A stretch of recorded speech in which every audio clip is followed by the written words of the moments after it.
तीन एक्यूज को अरेस्ट करा, विशाल, नगेश और सुभाष चंद्रा रेड्डी। ये तीनों को आज अरेस्ट करके कल उनको जुडिशियल कस्टडी को रिमांड में दिया गया है।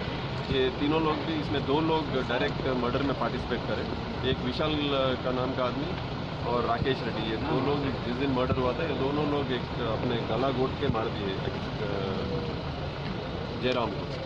उसके बाद में थोड़े फोटोग्राफ, वीडियोग्राफ जो इस ऑफेंस के दरमियान जो निकाले गए थे, वो सुभाष चंद्रा रेड्डी को राकेश रेड्डी अपने मोबाइल से उसको मोबाइल को ट्रांसफ़र किया और उसको प्रिजर्व करने के लिए बोला।